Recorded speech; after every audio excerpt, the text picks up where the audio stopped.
Hey everyone, welcome to Wings&Wonders, where we explore the coolest stuff in history. Today I've got a story about a ship so big, so amazing, that people said it was unsinkable. Whispers dramatically. But guess what? It sank. That ship was called, pause for suspense.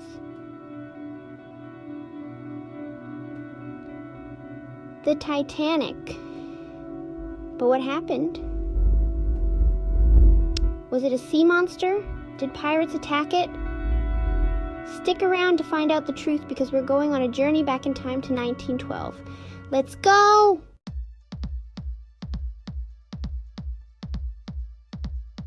Did you know the Titanic was as long as 3 football fields put together?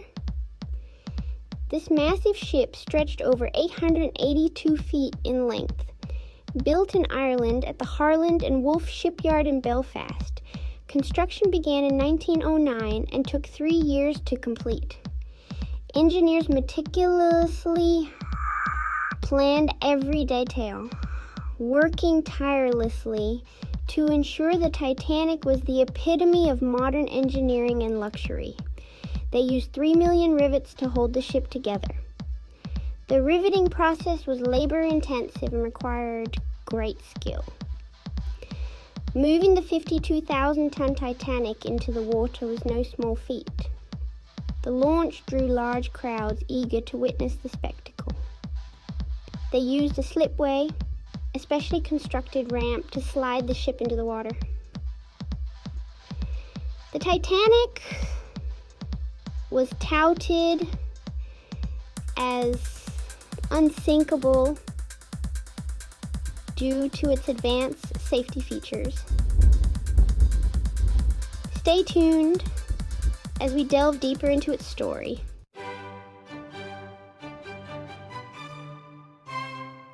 April 10th, 1912. The Titanic set sail on its first journey. The ship was so fancy, with rich people dancing, eating, and having a blast. They even had a swimming pool and a squash court. Oh man, I wish I could have gone swimming on a ship. But the craziest part? People thought this ship could never sink. But was it really that invincible? Stick with me because we're getting closer to the big event. Dun dun dun.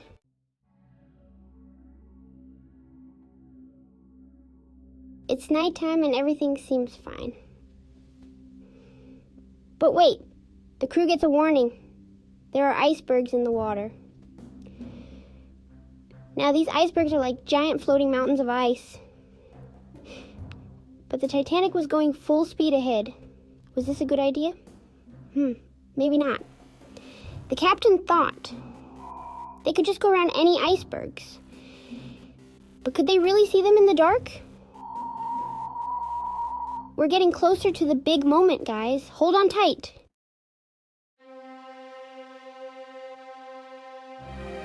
Uh-oh. The Titanic hits an iceberg. Imagine this huge ship just smashing into something solid. Boom. The iceberg scrapes the side of the ship, and the ship starts taking in water. But guess what? Not everyone noticed it right away. People were still dancing, eating, and having fun. But underneath, water was pouring into the ship. Could the Titanic survive this? Well, let's see. What happens next is going to blow your mind. Stay with me.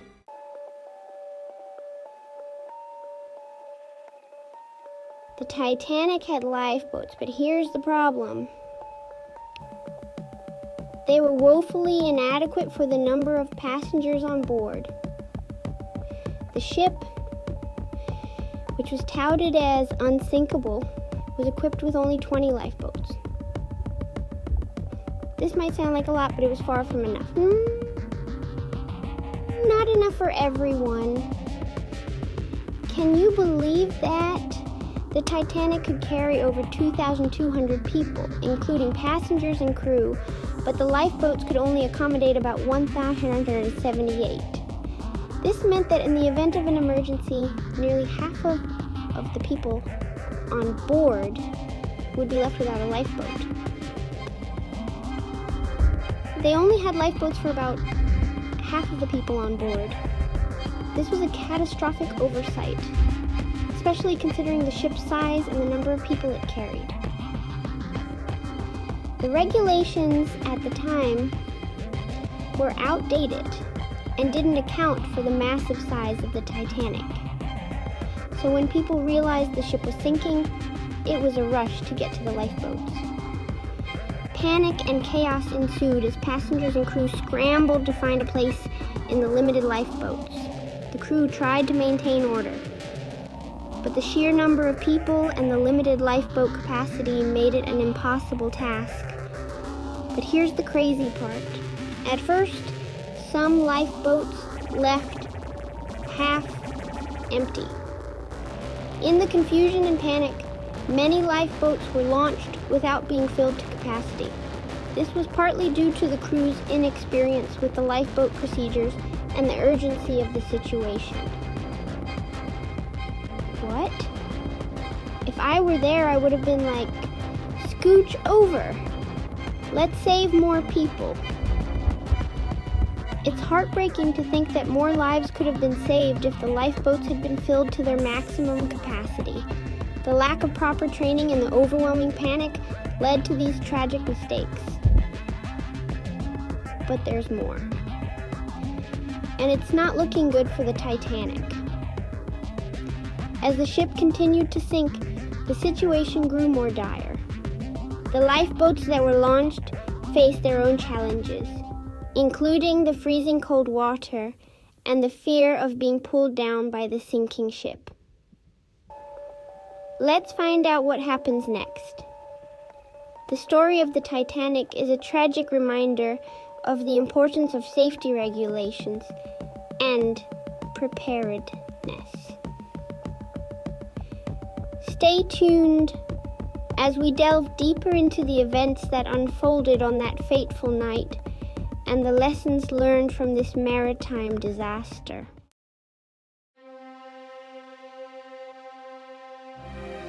The Titanic is sinking. And fast! The front of the ship goes down first, and people are trying to get to the back where it's still above water. Imagine being there. Scary, right? The ship breaks in two, and soon the entire ship is underwater. Can you imagine that moment? This gigantic ship, once so powerful, now gone beneath the waves. But don't go anywhere yet. We still have one more big question. How did people find the Titanic years later? Fast forward to 1985, 73 years after the Titanic sank. A team of explorers found it almost 2.5 miles under the sea. Led by oceanographer Robert Ballard, they used cutting-edge technology to locate the wreckage. The Titanic, once a symbol of luxury, now lay in the cold, dark depths of the Atlantic Ocean. The discovery was both eerie and awe-inspiring. Robots explored the ship, finding furniture, dishes, and even shoes still there. These artifacts were remarkably well preserved. It's like a time capsule at the bottom of the ocean.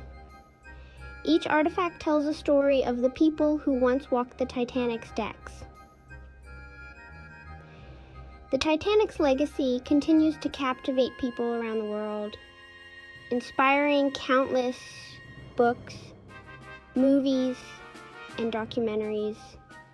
Museums and exhibits dedicated to the Titanic allow us to connect with this history on a personal level.